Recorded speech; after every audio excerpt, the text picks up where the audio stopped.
Allahun krijuesin e gjithësisë dhe njerëzisë e falenderojmë. Ata e madhrojmë dhe prej tij falje dhe rahmet kërkojmë. Kërkojmë nga i madhi Allah në këtë kohë kur pranohen lutjet, që Allahu mos na largon nga rahmeti i tij ya rabbel alamin.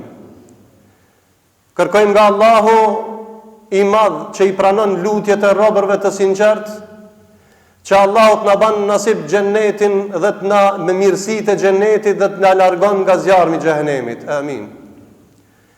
O Allah, prej teje kërkojmë xhennetin dhe mirësitë e xhennetit dhe na mbroj nga zjarmi i xhehenemit. O Allah, kërkojmë nga ti xhennetin dhe mirësitë e xhennetit dhe na mbroj nga zjarmi i xhehenemit. O Zot, na jep të mirat e dynjas dhe na jep të mirat e ahiretit dhe na mbroj nga zjarmi i xhehenemit. O Allah, na ruaj neve dhe prindërit tanë dhe gjithë muslimanët anën ban ku jetojnë, na ban faqe bardhë në ditën e kiametit me dal, ya rabbel alamin. Salata dhe selame i dërgojmë pejgamberit alayhis salam, familjes tij, shokëve tij dhe gjithë besimtarëve që ndjekin rrugën e Islamit deri në ditën e kiametit. Besimtarë nderuar, shfrytëzojmë rastin pasi që në media është stërmadhuar dhe çdo ditë lajmet vijnë Covid-19 që rrezik dhe realisht është shtuar numri i të infektuarve, realisht është shtuar numri të vdekurve, por njerëzit vdekin prej exhelit.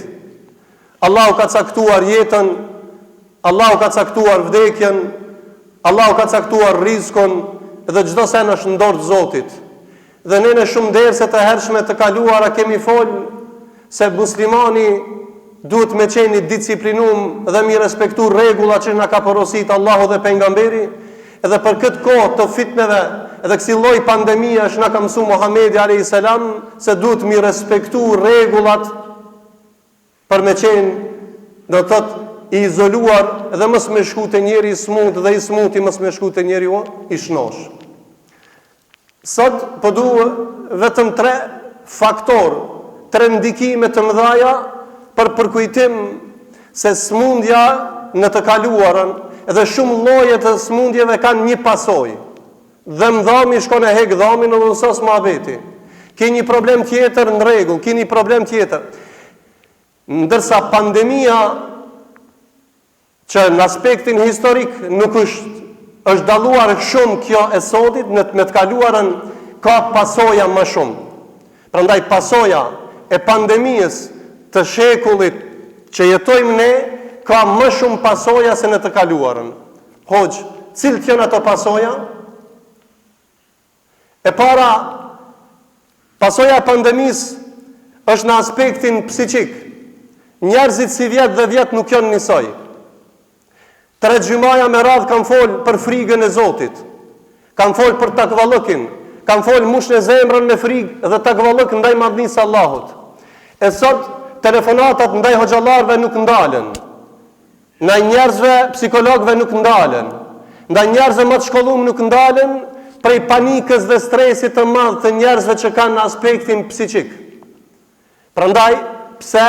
Se jemi bë peng të kësaj pandemie dhe truni lidhet dhe mendon se ka përfundu dynjaja. Allahu në xhennet i qoftë ata që kanë vdekur nga pandemia, ata që kanë falë namaz, kanë besuar Allahun dhe vdekin nga kjo pandemi, shkojnë shahid inshallah.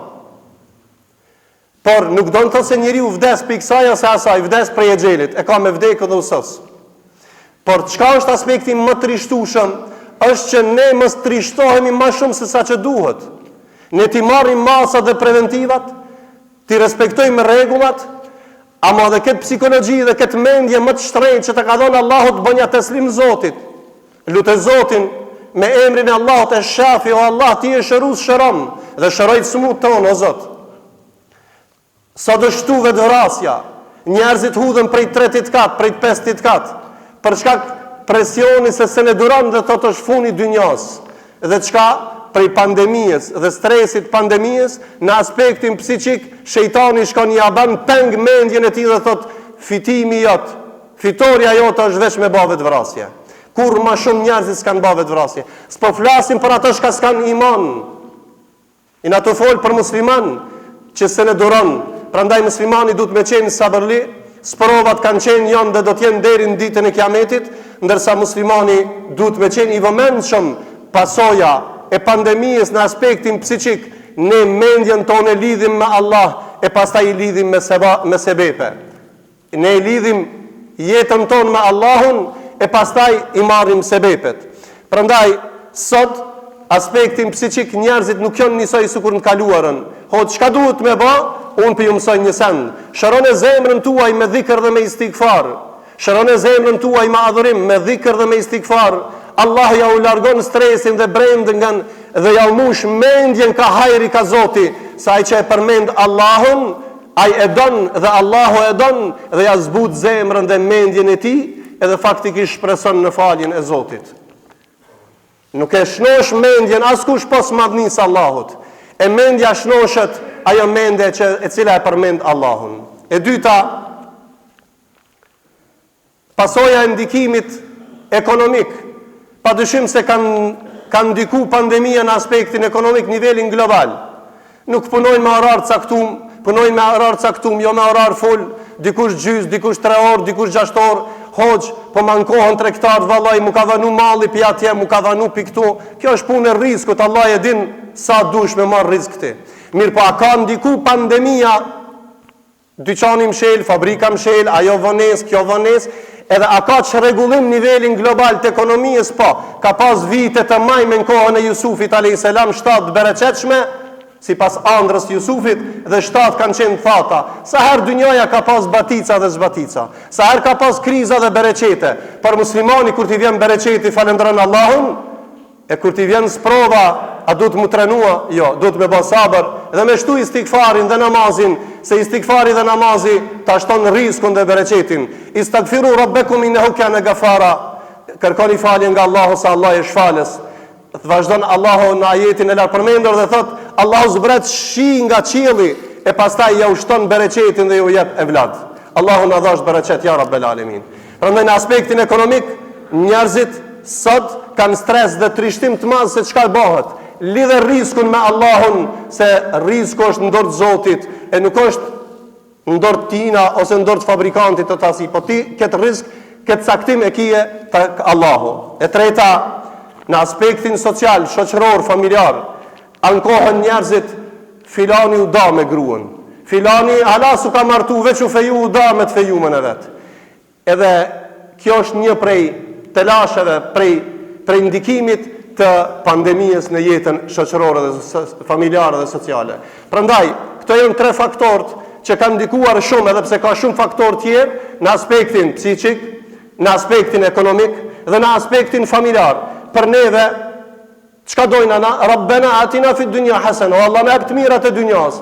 Njeriu me mendje të shnosh nuk ka që thot nuk e du dynjan. Allahu t'ka kriju pi dynjas e don, po duhet me dash me mas. Ne jetojmë këtë jetë, Allahu t'ka dalluar me mend, e nuk ban më çmend kur Allahu t'ka dhënë mend për shkak pandemijës, po duhesh me majt menën top e man kur ti i ban hizmet dinit Allahut me dhikr dhe me istigfar. Prandaj porosia, mas këtyre 3 pasojeve të mëdha, psiqike, ekonomike dhe familjare shoqërore, porosia ime është shtone istigfarin sa më shumë, shtone dhikrin për kujtimin ndaj madhnisë Allahut sa më shumë, dhe fal në namazin sa më shumë. Pse e thojmë fal në namazin? Prej shumë ajeteve në Kur'an, mbi 83 apo 84 ajetet Kur'anit, Allah përmend namazin këtë ibadet të veçantë, e cila është pastrim i gjunaheve. Thot Allahu në Kur'an, dhe është largim nga e keqja. Thot Zoti në Kur'an, inna salata tanha anil fahsha. Me të vërtet namazit largon nga e keqja. E lutim Allahun me emrat e tij të bukur dhe cilësitë e tij të larta, që Allahu neve na largon këtë pandemi, këtë smundje dhe gjitha smundjet ya rabbel alamin.